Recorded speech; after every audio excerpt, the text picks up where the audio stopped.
अगर आपकी भी शादी हो चुकी है, चाहे आप एक लड़का है चाहे लड़की है, मतलब पति है या पत्नी है, तो इस वीडियो को ध्यान से पूरा देखते रहिएगा। आपकी जिंदगी को लेकर देश के सर्वोच्च न्यायालय सुप्रीम कोर्ट की तरफ से 2 बड़े अहम फैसले सुनाए गए हैं जो हर एक शादीशुदा पति पत्नी को जानना जरूरी है। देखिए आप पहली बड़ी खबर कि बच्चों को दूसरे पति का सरनेम दे सकती है माँ। सुप्रीम कोर्ट ने कहा कि पिता की मौत के बाद माँ को बच्चों का सरनेम बदलने का पूरा हक है। सुप्रीम कोर्ट ने एक ऐसे ही मामले की सुनवाई करते हुए कहा कि पिता की मौत के बाद माँ ही बच्चे का सब कुछ होती है, यानी कि माँ ही बच्चे का गार्जियन होती है। बच्चे के बायोलॉजिकल पिता की मौत के बाद माँ ही उसकी इकलौती लीगल और नेचुरल गार्जियन है और इसीलिए उस माँ को ये पूरा अधिकार है, यानी कि उस पत्नी को ये अधिकार है कि वो माँ अपने दूसरे पति का सरनेम अपने बच्चों को दे सकती है। सुप्रीम कोर्ट ने आज एक अहम फैसले पर सुनवाई करते हुए आंध्र प्रदेश हाई कोर्ट का फैसला ये कहते हुए पलट दिया कि अगर पति की मौत के बाद माँ दूसरी शादी करती है तो उसे अपने बच्चों का नया सरनेम तय करने का हक है। दरअसल समझिए पूरा मामला क्या था। सुप्रीम कोर्ट में एक महिला एक याचिका दायर करती है जो आंध्र प्रदेश की है। उनका नाम है अकेला ललिता। ललिता ने साल 2003 में कोंडा बालाजी नाम के एक शख्स से शादी की थी और मार्च 2006 में उनके बेटे के जन्म के 3 महीने बाद ही कोंडा की मौत हो गई। पति की मौत के 1 साल बाद ललिता ने विंग कमांडर अकेला रवि नरसिम्हा शर्मा से दूसरी शादी की। इस शादी से पहले ही रवि नरसिम्हा का एक बच्चा और भी था। ये सभी एक साथ रहते हैं। जिस बच्चे के सरनेम पर यह विवाद पैदा हुआ उसकी उम्र अभी 16 साल और 4 महीने हो चुकी है, क्योंकि मामला साल 2006 का है। इसके बावजूद ललिता के सास ससुर ने बच्चे का सरनेम बदलने पर विवाद खड़ा कर दिया। सास ससुर ने पोते का सरनेम बदलने पर अदालत में केस कर दिया। दादा दादी ने साल 2008 में अभिभावक और वार्ड अधिनियम 1890 की धारा 10 के तहत पोते का संरक्षण बनने की याचिका लगाई थी, जिसे निचली अदालत ने ठुकरा दिया था। इसके बाद दादा दादी आंध्र प्रदेश हाईकोर्ट पहुंचे ताकि बच्चे का सरनेम न बदला जाए। ललिता को गार्जियन तो माना, लेकिन उन्हें पहले पति के सरनेम पर बच्चे का सरनेम करने का निर्देश दिया आंध्र प्रदेश हाई कोर्ट ने। ठीक है, तो फिर ललिता को आंध्र प्रदेश हाई कोर्ट का यह फैसला नामंजूर रहा। वो इस फैसले से खुश नहीं रही। ललिता पहुंच गई सुप्रीम कोर्ट और सुप्रीम कोर्ट में सेम इसी मामले को लेकर याचिका दायर कर दी। अब देखिए सुप्रीम कोर्ट ने 4 अहम पॉइंट में यह फैसला सुनाया और कहा कि बायोलॉजिकल पिता की मौत के बाद माँ एकमात्र बच्चे की इकलौती लीगल और नेचुरल गार्जियन होती है और इसीलिए उसे अपने दूसरे पति का सरनेम भी बच्चे को देने का पूरा हक है। नंबर 2 आता कि सरनेम को केवल इतिहास और संस्कृति के संदर्भ में नहीं समझा जाना चाहिए। सुप्रीम कोर्ट ने कहा कि माँ को नए परिवार में बच्चे को शामिल करने और उसका सरनेम बदलने से कानूनी रूप से रोका नहीं जा सकता। सरनेम केवल वंश का संकेत नहीं है और इसे केवल इतिहास संस्कृति के संदर्भ में नहीं समझा जाना चाहिए। नंबर 3 कि माँ अपने बच्चे को दूसरे पति को गोद लेने का अधिकार भी दे सकती है। इसके अलावा अलग सरनेम बच्चे की मेंटल हेल्थ के लिए भी सही नहीं रहेगा। तो ये कुछ अहम पॉइंट्स बताते हुए सुप्रीम कोर्ट ने एक शादीशुदा पति पत्नी के मामले में मसले में बच्चे के सरनेम को लेकर ये बड़ा फैसला सुनाया है ना। अच्छा, दूसरी बड़ी खबर, बड़ा अपडेट जो आ रहा है वो देखिए आप कि तलाक के बाद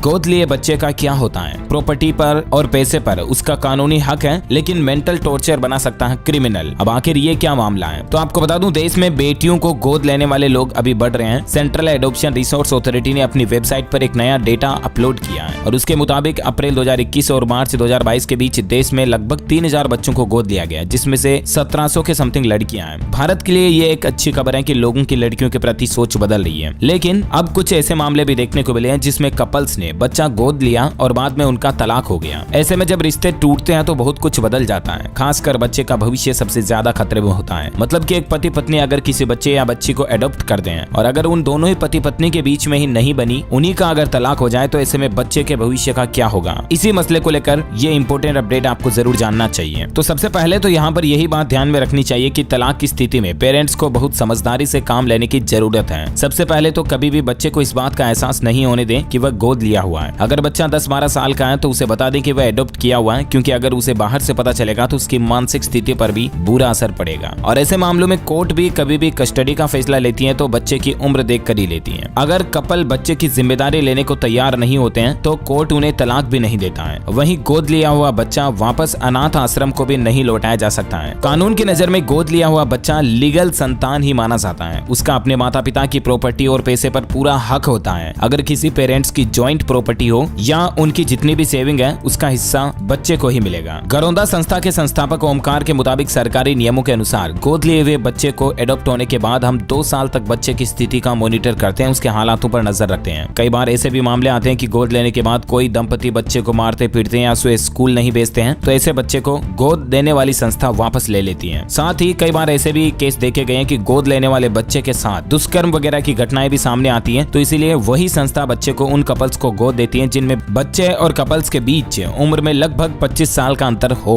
उसके बाद ही कपल्स को बच्चे को गोद लेने की परमिशन मिलती है। इसके साथ ही दोनों पेरेंट्स को एक शपथ पत्र देना होता है। नियम के मुताबिक अगर कोई भारतीय बच्चे को गोद लेता है तो उसे 40,000 रुपए शुल्क के रूप में भी देने होते हैं। वहीं कानूनी शुल्क अधिकतम 8,000 रुपए तक हो सकता है। अगर कोई विदेशी कपल बच्चे को गोद लेता है तो उन्हें $5,000 शुल्क के रूप में जमा कराना पड़ता है। तो ये तो रही बच्चे को गोद लेने से संबंधित कुछ कानूनी बातें। एक बात आप जरूर समझ गए होंगे कि गोद लिया हुआ बच्चा भी अपने पिता की प्रॉपर्टी में पूरा राइट्स अधिकार रखता है। मान लीजिए किसी कपल्स के कोई संतान पैदा नहीं हो रही है, वो बाहर से बच्चा एडॉप्ट करते हैं, गोद लेते हैं, और उसके बाद अगर उन कपल्स के भी अपना खुद का संतान हो जाता है, जन्म ले लेता है, बच्चा पैदा हो जाता है, तो उसके बावजूद जो गोद लिया हुआ बच्चा होगा ना, वो भी प्रॉपर्टी में पूरा हकदार होगा। यानी कि जो उनका रियल बेबी है और जो एडॉप्टेड बेबी है, दोनों ही 50-50 पिता की प्रॉपर्टी में अधिकार रखेंगे। और गोद लिए हुए बच्चे की कंडीशन में अगर किसी पति पत्नी का तलाक होता है ना, तो भी वो बिल्कुल वैसे ही कंडीशन के अकॉर्डिंग होगा जैसे एक पति पत्नी का रियल बच्चा हो। और उसके बाद जो कोर्ट तलाक देती है, तब बच्चा किसके पास रहेगा, बच्चे की क्या इच्छा है, बच्चे को प्रॉपर्टी में हक मिलेगा या नहीं मिलेगा, पत्नी या बच्चे को पति की तरफ से कितना हर्जाना दिया जाएगा महीने का, हर महीने कितना उनको गुजारा भत्ता दिया जाएगा, ये सब कुछ रूल्स एंड रेगुलेशंस जो है ना, वो जिस तरह से रियल बायोलॉजिकल बोर्न बेबी के साथ में कंडीशंस अप्लाई होती है ना, वही सेम कंडीशंस एडॉप्टेड बेबी के केस में भी कोर्ट के द्वारा मानी जाएगी। कानूनी रूप से लीगल है एडॉप्टेड बेबी भी और बायोलॉजिकल बेबी भी। ओके, तो उम्मीद है दोस्तों पति पत्नी को लेकर कुछ ये महत्वपूर्ण जानकारियां और बड़े अपडेट आपको जरूर जानने मिले होंगे। अपने सभी शादीशुदा दोस्तों मित्रों के साथ इस वीडियो को जरूर शेयर कीजिएगा, और आपके मन में अगर कोई सवाल जवाब है इसी तरह से तो कमेंट करके पूछेगा, मैं रिप्लाई करने की जरूर कोशिश करूंगा। वीडियो को लाइक और शेयर कर दिया हो तो एक काम और कर लो, चैनल को सब्सक्राइब करके बेल आइकन भी जरूर दबा दो, ताकि आप कभी कोई काम की इंपॉर्टेंट न्यूज अपडेट मिस नहीं कर पाओगे। Thank you, take care, good bye, जय हिंद, जय भारत, वंदे मातरम।